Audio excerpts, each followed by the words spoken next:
Hello to everyone. I'm Claudio Marcantonini. I'm the scientific coordinator of the Climate Policy Research Unit at the European University Institute in Florence. In our unit, we work on climate policy, specifically on ex post analysis of European climate policies. And we are funded by the EU Commission, in particular by DG Climate. And all our research that we do in our unit, it is possible to download it from our website. The presentation of today will be about renewable energy, in particular about the policies to support renewable energy and about their cost. So first of all, let me start with the outline of the presentation.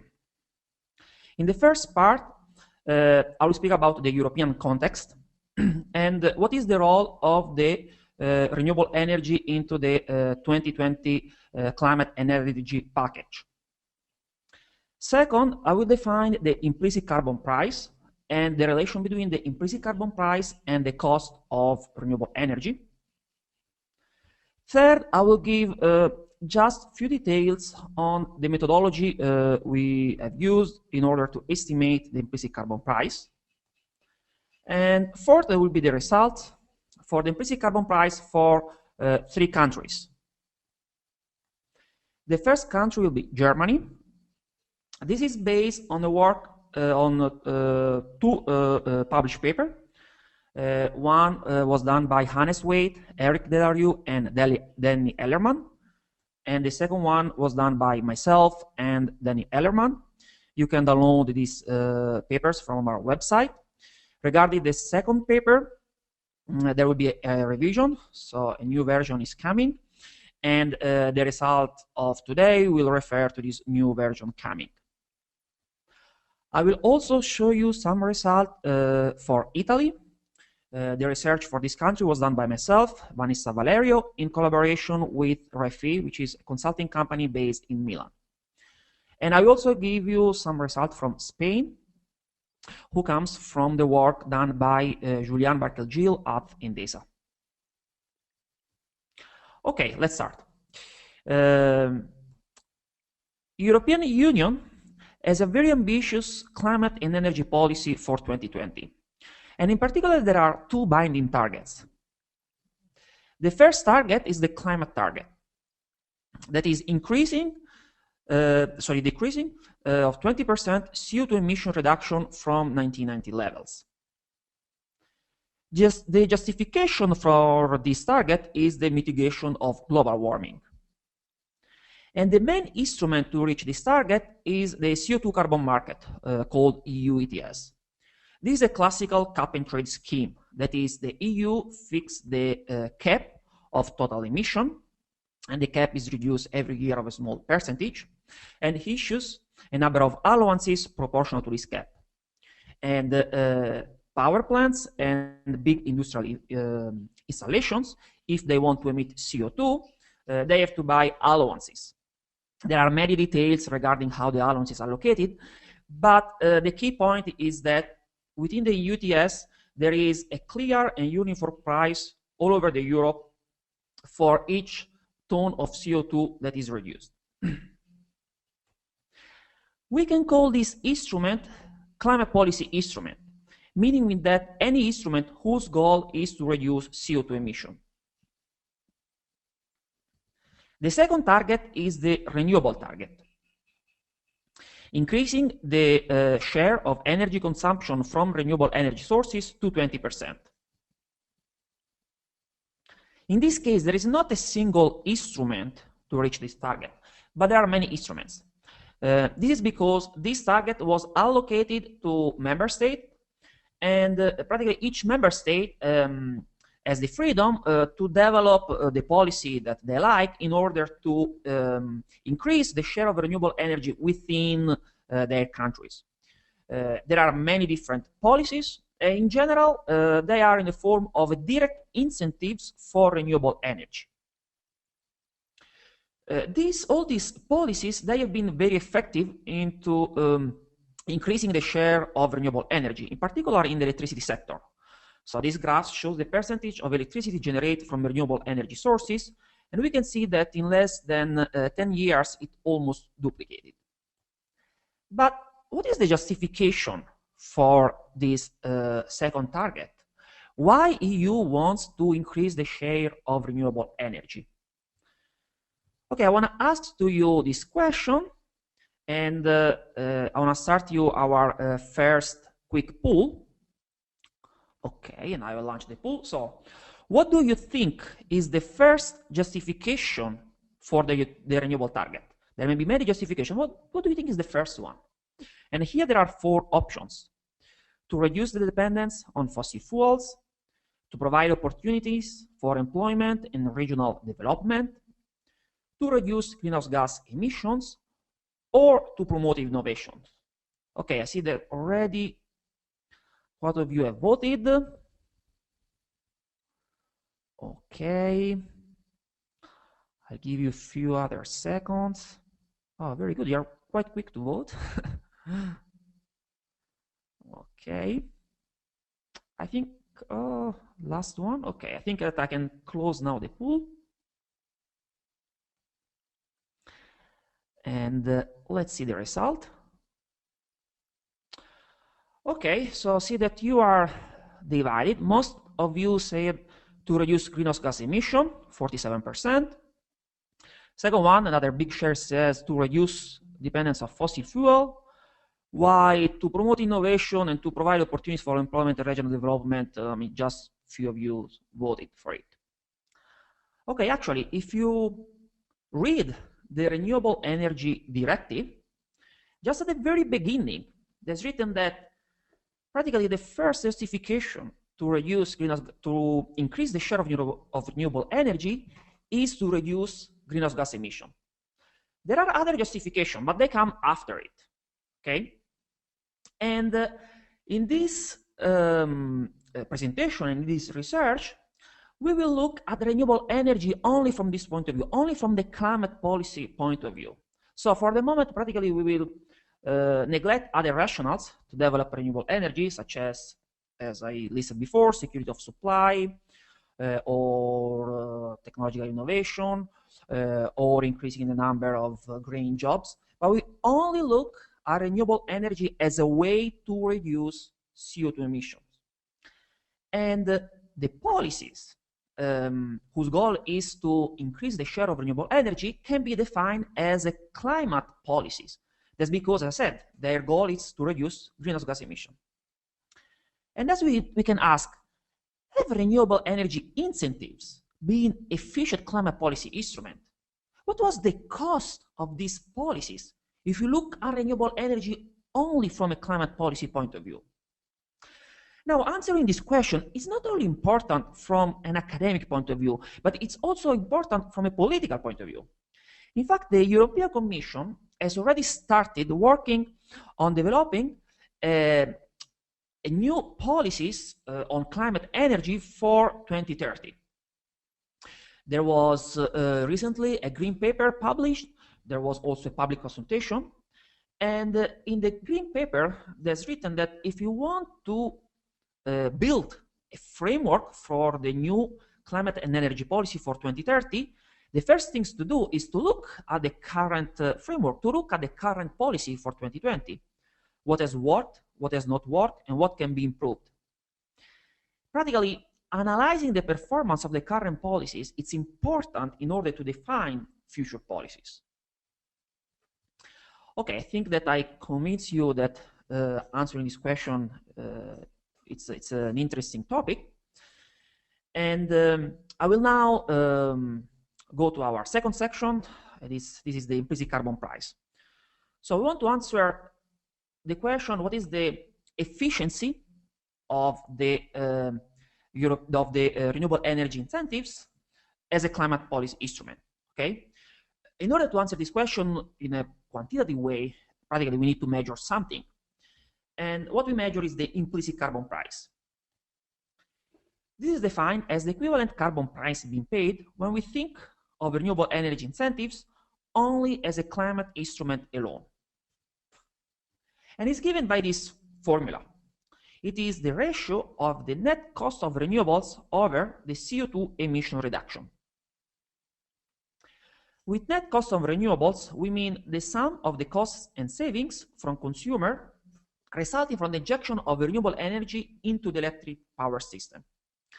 So there are two important observations to make. First, in this analysis, we will only look at the impact of renewable energy into generating electricity. So we will not analyze other sectors where renewable energy is important. And second, we will, when we say cost, we always say cost from the consumer's point of view. That is, practically how much consumers have paid in order to have renewable energy into the system. The CO2 emission reduction, instead, is the net change in CO2 emissions between the power system with and without the renewable energy. In other words, it is the reduction of CO2 emission that can be attributed to the presence of renewable energy into the power system. So practically the implicit carbon price, we can think it as the hypothetical carbon price that would make renewable energy economic. Or in other words, it also, we can also say as the cost of reducing CO2 emission using renewable energy. So in particular, in this research, we have analyzed two technologies, wind and solar. And practically from now on, when I say renewable energy, I always mean either wind or solar. We will look at three countries, as I said, Germany, Italy, and Spain. So we will calculate the cost for renewable energy within each of these countries. And third, we will look at the years from 2006 to 2012. That is, we will look at the past. I will not show you ex-ante analysis of future cost, but actually ex-post analysis of the cost that has already occurred. So are the cost for the capacity of wind and solar that was already installed. This is because the goal of this research is not the estimation of future development of wind and solar, but actually how the system has performed up to now, up to this moment. Okay, as I said before, the implicit carbon price depends on the cost of renewable energy. So it's important to let you know which cost and savings we have taken into account in this analysis. The first cost is the remuneration to generators. That is, how much renewable energy producers were paid in order to produce electricity from renewable energy sources. The remuneration to generators, of course, depends on the renewable energy incentives. So somehow this is the direct cost of the renewable energy policies. So in this analysis, we do not take in account the cost of production. That is, how much it costed to renewable energy producers to produce electricity from renewable energy sources, but how much they were paid in order to do that. This is because the renewable energy incentives affects actually the remuneration, and eventually these costs are paid by consumers in some form, in general directly into the electricity bill. So we can think that this is what consumers paid in order to have renewable energy into the systems. In addition to the remuneration to generators, there are other costs of renewable energy. And this is due to the fact that wind and solar energy are intermittent source of energy. This means two things. First, they are highly variable, and second, they are partially unpredictable. So this graph shows the hourly wind generation in January 2011 in Italy. And we can see this high fluctuation of wind, and these fluctuations are not correlated with demand.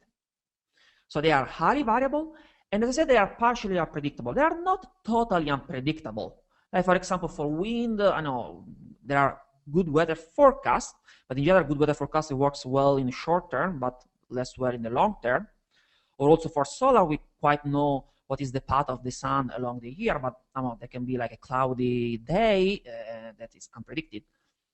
So they are partially unpredictable and highly variable. This increases the cost of renewable energy in two ways. First, there are additional balancing costs. The balancing costs are the cost of matching low end demand in the short term, and as I showed you before, because there are this high fluctuation, and because they are partially unpredictable. I mean, this means that the cost of balancing is higher when we have wind and solar into the system. Second, there are additional cycling costs. These are the additional costs for conventional generation, in particular for fossil fuel generation. This is because like, for example, wind fluctuates a lot. Coal and gas, they have to change their profile production very often in order to satisfy the demand. Much more often than what was originally planned when these power plants were built. And this increases the cost in several ways. So there are higher startup costs. So this means that you have to turn on and shut up your power plant much often. There can be more maintenance costs. And in general, practically the power plant works in a more inefficient way. However, having renewable energy into the system does not increase only the cost, but there are also savings due to renewable energy. This is because if we increase the share of electricity from renewable energy sources, it implies that we decreases the production of electricity from conventional generators, in particular from fossil fuel generators like coal and gas. So this means that to produce the same amount of energy, we burn less fuels. We use less fuel gas, so we have to acquire less fossil fuel, and thus we have a fossil fuel savings. Moreover, if we increase the capacity of wind and solar into the system, it means that we increase the total capacity of the system. And we could use this new capacity, the wind and solar capacity, to displace some conventional capacity, some like coal and gas power plant. Or maybe in the future we will need to build less coal and gas power plant because we already have this capacity into the system. And the capacity saving is the economic benefit coming from saving the fixed cost of maintaining this conventional capacity alive. Now, I must say that 1 megawatt of capacity on wind and solar is not equivalent to 1 megawatt capacity of coal and gas. That's because, as I show you, wind and solar are intermittent sources of energy, while coal and gas is dispatchable. Practically, you can turn on and turn off almost whenever you want. And the capacity credit measures the amount of conventional capacity that can be replaced by renewable energy capacity. And in general, it's expressed as a percentage of the installed capacity. So the capacity credit is never 100%, but however, it's not even 0%. It may be a small numbers, and these numbers depends on many factors, geography, weather condition, and also like the transmission network. And in general, it may change a lot from country to country. But however, there's quite agreement in the literature that is not 0%. And thus, there is some capacity savings coming from renewable energy. Okay, so now I can start our third section. Is the methodology, sorry. And now I will give you just a few details how we estimated the implicit carbon price. In this section, I will present data for wind technology in Germany. However, for solar technology, for other countries, the methodology, it is practically the same. And if you want to have more details on the methodology used, you can refer to, you can go and look at the papers I quoted at the beginning. Okay, as I said, the implicit carbon price is the net cost of a renewable divided the CO2 emission reduction. So for the CO2 emission reduction, they were estimated using a deterministic unit commitment model of the German electricity market, and this model was developed by Hannes Waid and Eric Delarue. So practically, this model replicate the dispatchment of electricity of the German market. And we can use this model to calculate the total CO2 emissions in two different scenarios. The observable scenario, which is the scenario which practically replicate the historical data. As I said before, we are looking at the past, okay? So it's not ex-ante analysis and ex-post analysis of past costs. So the observable scenario is somehow the historical scenario. And the counterfactual scenario that we call no wind, where we suppose that there was no wind at all, okay? So in this scenario, because there is no wind, it means that there is more electricity produced from fossil fuel generators, and it means that in the no wind scenario, the emissions are higher. And the CO2 emission reduction is simply given by the total emissions in the no wind scenarios minus the total emission in the observable scenario. I will now tell you how we estimated the cost of renewable. As I said, the first cost is the remuneration. In Germany, renewable energy, they receive a guaranteed feed-in tariff for 20 years. So power producers of renewable energy, practically, they are paid a fixed price for each megawatt hour of energy from renewable energy sources. And this chart here, it shows the annual feed-in tariff expenditures in Germany. So practically, these columns, they are the annual remuneration given to wind energy. And we may think to use this data for our analysis. However, we realize that's not really correct. And the reason is that first, the feed-in tariff are nominal. That is, in real terms, they decreases because of inflation. And second, also the nominal level of feed-in tariff can be reduced after 5 years, depending on the technical characteristics of the power plant. I must say that most of the power plants, they get the high level for feed-in tariff for all 20 years, but some of them, the level of feed-in tariff is reduced. This implies that if we take the expenditure of feed-in tariff, if we look that wind energy, it is very expensive in the first year of activities of the power plant and cheaper later on. But it's only due to the fact that the cash flow of remuneration is practically predetermined by the feed-in tariff that I said in real terms it decreases. So what we decide to do actually is practically to equalize the remuneration. And we have done in the following way. First, for each vintage of new installed capacity, we estimate the real annual remuneration.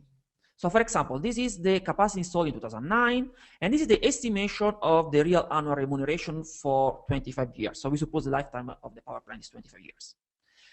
Second, practically we discount back this cash flow and we redistribute it in a 25 years mortgage. So as if the power plant producers would receive every year the same amount of money. And now this equalized remuneration is simply given by the sum of these mortgage rates for the capacity which is in service in that year. For the other costs, as I said, there are two other additional costs. One is the additional cycling cost. In this case, we use the model I described before for estimating the CO2 emission reduction. We could only take in account the startup cost, and the additional startup costs are simply given by the total startup cost in the no-wind scenario minus the total startup cost in the observable scenarios. For the additional balancing cost, we could not use this model because this model, it is deterministic and is considered perfect for site. So practically we use data from the literature. There's quite agreement in the literature that the additional balancing costs due to wind energy are of order of few years per megawatt hours, like from 1 to 4 or 5. It depends exactly what you measure as a balancing cost and what is the level of wind penetration, but this is the order of magnitude. And for our estimation, we suppose that 2 euros per megawatt hour for the additional balancing cost due to wind penetration. For the savings, the first savings is the fuel cost savings. Also in this case, we use the same model used to estimate the CO2 emission reduction. And the fuel cost savings is given by the total fuel cost in the no-wind scenario minus the total fuel cost in the observable scenario. For the capacity savings, Here it's a little bit more complex, because if we want to exactly estimate the capacity savings, we need to know how much, when, and which kind of conventional capacity it is displaced because of the additional wind and solar capacity. In order to estimate very well this, we need to know how the market will evolve, what will be the demand in the future, and so on. For this analysis, what we decide to do is to take simple and transparent assumption from data from the literature. And the goal is to estimate the order of magnitude of this capacity saving in order to compare with the other savings. And we will see that these capacity savings are very small. They affect very little the final result. Practically, we use a 7% capacity credit for wind, and we suppose that these credits are used in year 2015. So in other words, we suppose that in year 2015, less coal and gas generation is built, because we already have capacity coming from solar and wind. Okay, that's the end for the methodological section, and I think now we're ready to show you the result of this analysis. So let's start with Germany, and before showing you the implicit carbon price, I want to show you the result for the net cost of renewable. These are the net cost of renewable for year 2010 for wind. And we can read this chart in the following way. Here is the zero. The columns above zero are the costs. The columns below zero are the savings. And the net cost is the cost minus the savings. And it's given by this black bar. Okay, if we look on the columns above zero, that is to the cost, we see practically there is one main color, is the equalized remuneration. The additional balancing cost is very, very small. It's very tiny. Okay. If we look below on the savings, we see there is one main savings. The fuel cost savings is the green color. Capacity saving also, as I said before, it is very small. So in other words, the net cost of renewable is simply given by the equalized remuneration minus the fuel cost savings. Other costs and savings, they play a minor role, if not irrelevant. Now, I want to show you the result for solar. But before showing you the result, I want to ask you, what do you think that the net cost of solar is? So you think that the net cost of solar will be higher than wind, lower than wind, or similar to wind? So now I'll start our second poll. Okay, I launched the poll, so you can vote. So I said, you think that solar will be higher, lower, or similar to wind? What is your intuition? Okay, oh, you were very, very quick at both. Okay, give you another few seconds for the last one. Okay, very good. I can close the poll, and now I can show you the result. Okay, most of you said higher than wind, 74%. Only 19% lower than for wind, and just a few of you say it's similar to wind. And actually, the result it's correct. You got right. So the net cost of renewable for solar are much higher than for wind. So for solar, it was 44 euros over per megawatt hour of wind energy, while for solar, it's around 350 euros per megawatt hour of solar energy. And you can see that the difference is given by the remuneration. So you can see that here the fuel costs are more or less the same. What makes a difference is the blue column, that for solar it's way higher than for wind. Okay, and that's because the remuneration for solar are higher, because the level of feed-in tariff for solar are higher. They are 4 or 5 times higher than for wind. Okay, and that's because in Germany is much more sun than wind. So wind technology is more economic than solar technology. Okay, now it's time to show you the implicit carbon price. As I said, this is given by the net cost of renewable, calculated in absolute term, divided the CO2 emission reduction. Here the result for wind, the period analyzed goes from 2006 to 2010. This is the average value. It's around 56 euros per ton of CO2. So if we compare this cost with the price in the UETS, I mean, it's surely higher than the current price of the UTS, that is around 4 euros per ton of CO2. But first, historically, the price of the UTS went up to about 30 euros. And second, I mean, now the price is very low. There are many reasons, particularly the economic crisis, also the fact that we have all this renewable. But if you look at the prediction on the cost given by the European Commission before in the year 2007, 2008, before the crisis, the prediction were around, let's say, 30, 40 euros per ton of CO2. So I would say that the price of order of few tens of euro per ton of CO2, it is same order of magnitude of the EU ETS price. I say that also because if we now look to solar, here is a completely different story. I mean, the price of solar are above 550 euros per ton of CO2. So this is above any realistic price in the UTS in the near and medium futures. And the reason for this highest cost I showed you before is the fact that the remuneration for solar are much higher than the remuneration for wind, because the level of feed-in tariff for solar are higher than the level of feed-in tariff for wind. Okay, now let's look at Italy. Okay, let's start with wind. The period analyzed goes from 2008 to 2011. The average price was about 170 euros per ton of CO2. This is higher than the level in Germany. Okay, it's almost twice the level, more than twice the level in Germany. Okay, but now let's look at solar. Oh, here it's almost 1,000 euro per ton of CO2.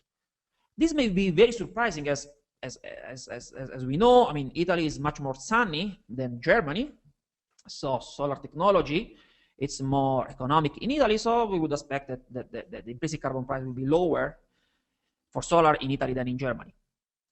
But we see that both for wind and for solar, the costs are higher in Italy than in Germany. Now, there are two reasons for this result. First of all, the average remuneration, both for wind and for solar, in Italy are higher than in Germany. So these are data for the average remuneration for wind and solar in 2010. Okay, and then we see that in both cases they're higher. And they're higher also for solar, even if, as I said, I mean, there is much more sun in Italy than in Germany. So in other words, the support scheme for renewable energy in Italy was much more generous than in Germany. However, there is another important reason for this result. If you look at electricity production in Italy, so these data are for 2010, we see that most of the electricity comes from gas. More than 50% comes from gas and just 13% for coal. Now let's look at Germany. Most of the electricity comes from coal, more than 40%, and just 13% of gas. So in Italy, gas is always at margin, okay, while in Germany, it's a different story. Now, this implies that 1 megawatt hour of renewable energy in Italy practically displays only gas, while in Germany displays partially gas, partially coal. And but as we know, coal emits much more than gas, and this implies that one megawatt hour on wind and solar energy, it displays more CO2 emission in Germany than in Italy. So if you remember, the implicit carbon price, it was given by the net cost of renewable over the CO2 emission reduction. Now in Italy, the costs are higher because the remuneration are higher. The CO2 emission reduction is lower because there is much more gas. This implies that the costs in Italy are higher than in Germany. Now let's look to Spain. Somehow Spain is halfway through between Italy and Germany. Wind cost for the period analyzed, that goes from 2010 to 2012, it's around 90 euros per ton of CO2, so higher than in Germany, but not as high as in Italy. While solar is around 540 euros per ton of CO2, so more or less the same level of Germany. Okay, I think that I can now summarize my presentation.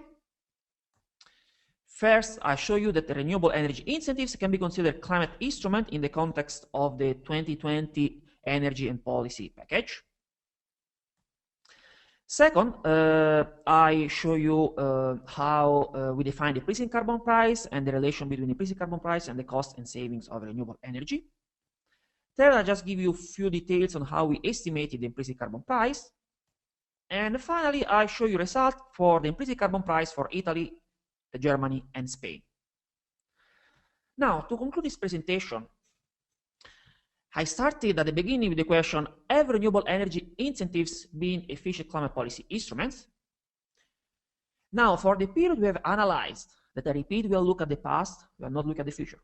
And for the countries we have analyzed, we can say that solar energy was very expensive in all countries we have analyzed. While wind energy was less expensive than solar, I would say quite expensive in Italy and Spain, while not so expensive in Germany. Okay, I have concluded my presentation. Now it's time for question. If you do not have time now to ask me question, you can always contact me. You can see there my email address and also the address for our website, where you can download all our research, the research we have done here for renewable energy, but also we have done other important research on the EU ETS. Okay, thanks a lot. Thank you very much, Claudio. Now we can start the Q&A. I would like to just say that we have time to take some more questions. So if our audience still have some additional questions, you can still submit your questions in the webinar control panel in the question box. And now I will ask you the first question, Claudio. Yes. So the question is, why there is a variation in the annual implicit carbon price from year to year? Yeah, it is true. I mean, that's good observation. For practically all countries, the level of the implicit carbon price can fluctuate from year to year. There are several reasons for that. Okay, first, for example, the price of coal and gas, it fluctuates, and this implies that the fossil fuel savings it fluctuates, because the year with high coal and gas price, the savings are higher. Okay, so this first one motivation. Second, also the level of remuneration change from year to year. This is because in general, for new installed capacity, the level of feed-in tariff is decreased every year of a small percentage. That's not always the case. Like in Germany, for example, 2009 for wind, it was increase of about 10%, but in general, for wind and solar, it every year decreases of a little bit, and thus the level of remuneration tends to decrease. And another reason always related to remuneration is that, for example, in Italy, in the last year we have analyzed, there was a lot of big, like for sun, there was a lot of big power plant were decommissioned in that year. And in general, big solar power plant that receive a level of feed-in tariff lower than a smaller one. So the ratio of big versus small power plant installed determine the total level of remuneration.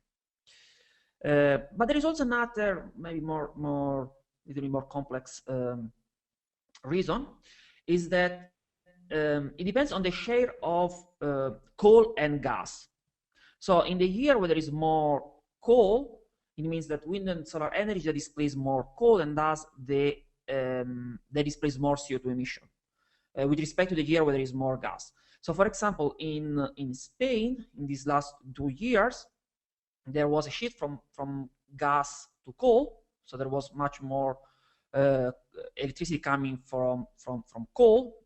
That's for several reasons, like ratio of coal and gas price, the fact that there was less hydro, and this implies in these last 2 years, wind and solar energy they have displaced much more CO2 emission, and thus the costs are lower. So practically, to summarize, as I said, there are many reasons, and this reason that depends on the country, so they are country specific. Okay, thank you, Claudio. So let's go to question number 2. What about the extra network cost of connecting dispersed and remote renewable energy and distributing its output? That's a good question. So in this analysis, we've only looked, as I said, at the cost for generating electricity. We have not taken into account the cost of transmissions. These costs are very high, and there are a lot of estimation, but in general, they are high with when you consider a lot of wind coming into the system. Okay.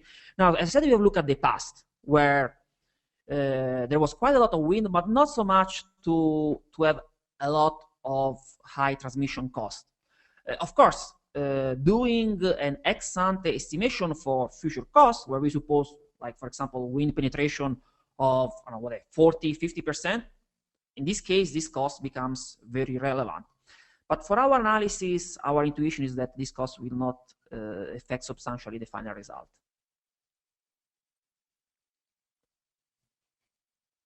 Okay, thank you. Next question. Aren't learning rates of renewable energy a major argument of support, which means that in the long run, the accumulated abatement cost would be lower with renewable energy than without? Yeah, that's a good question. In this analysis, we have only looked at the cost in the past, so we have not taken into account learning effect. But you may argue, oh, okay, I mean, now the costs are lower, but maybe in the future will be not high, maybe in the future will be low because of the learning effect. It is hard to implement the learning effect in this analysis for two reasons.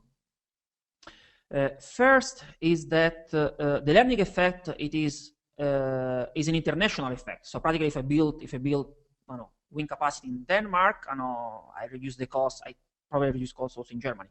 While we have only looked at renewable energy within each country. The second reason is that the learning effect, it's about the cost of generating electricity. While we have looked at the remuneration, that is at the cost of the feed-in tariff system. However, we have tried to estimate the effect of the learning effect in this analysis in the following way. As we know, the level of feed-in tariff, it decreases every year of a small percentage. And you can argue that this decrease is because of the learning effect. So somehow the regulator realized that the cost in the future will be lower than now. Now what we have done is, for example, we have looked at the capacity in 2009, and we say, okay, in 2010, let's suppose for wind, in 2010, there will be a reduction of 1-2% on the feed-in tariff system. And this means there will be a net benefit because of that reduction. And we can attribute that benefit to the capacity built in 2009. And we assume that that benefit is for each capacity built from 2009 up to 2010. And we suppose that, we've done some quick calculations, suppose that 2 gig of capacity was built every year. So practically, we attributed the benefit of reducing the level of feed-in tariff to the capacity was already built. This is not exactly the learning effect, I want to be honest, but it can, I don't know, it's somehow a way to try to estimate. If you work out the calculation, you realize that the cost decreases, but not so much. Like for wind, the decrease maybe 10%. And the reason is that it's true that maybe for new capacity, the cost will be low, but the existing capacity, they will take high feed-in tariff for 20 years. So there is already a huge bulk of capacity for wind and solar that they will receive a lot of feed-in tariff. Of course, you can always argue that there will be some technological breakthrough in the future, and somehow the cost will be, drop down. But this is very hard to estimate. Okay, thank you, Claudia. I think that we have time for 2 or 3 more questions. Okay, so the next question will be, could you kindly elaborate a bit further the rationale for adding savings to costs? Yes, I mean, this is, okay, I call net cost, maybe I think it's a matter of terminology. I call net cost and cost. When I say net cost, I mean the sum of the cost and the savings. Okay, so maybe I apologize if sometimes during the talk I only said cost instead of net cost, because we want to estimate the impact in economic terms of renewable energy into the system. And in practice, not only the cost. I mean, consumers don't have only costs when we inject renewable energy, but they have effectively also savings. I mean, and it's important to measure all the effects of renewable energy into the system.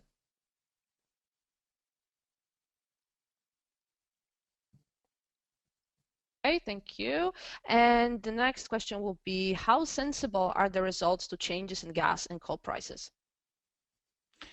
They are, as I said before, there's a fluctuation between from year to year, and this fluctuation is due to one of the reasons of this fluctuation is the price of coal and gas. So, for example, if you look at Germany in 2008, the implicit carbon price it's lower than in other years. One of the reasons it's also the price of coal and gas.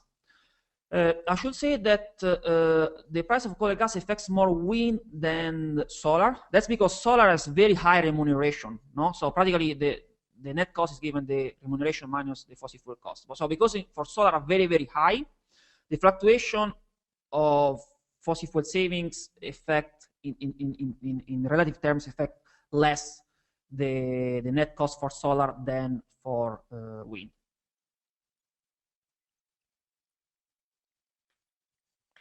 Okay, I think that we have time for one very short question and the other one will be slightly longer, but let's start from the shorter one. Are similar research done or planned to be done for the transport sector? Do you know anything about that, Claudio? I don't know, honestly. I cannot answer this question. I don't know. Okay, so we don't know. It's interesting. Good. So we don't know. So let's go to well, I think last question. So for the cycling cost, you took into consideration only the startup cost. What would be the impact of other cycling costs? Okay, yes, that's a good question. So yeah, it's true. I mean, that's because the model we've used allowed us only to take in account cycling costs, startup costs. But there are other cycling costs, such as, for example, ramping costs. The answer is that this cost affects very, very little the final result. I would say are almost marginal. That's because these costs are very small with respect to the fossil fuel cost. So there was recently a paper presented by Kenneth Vandenberg and Eric Delarieux from Leuven University at the European Energy Market Conference held in Stockholm last May. And they particularly studied the effect of wind energy into the cycling cost. And the methodology they use are very similar to what we have used to estimate the cost. But they try to take into account all possible cycling costs. And the result is that the cycling costs are very small with respect to the fossil fuel costs. When I say small, I mean like 1-2 orders of magnitude smaller. So maybe in absolute terms are higher. I mean, we speak about millions, but in relative terms with the fossil fuel costs are small. So if we could take in account all the cycling costs, of course, we will have a better estimation, but the result will not change substantially. Okay, thank you very much, Claudio. I think it's time to say goodbye right now. So thank you very much for your presentation. It was a pleasure to host you in the FSR webinars.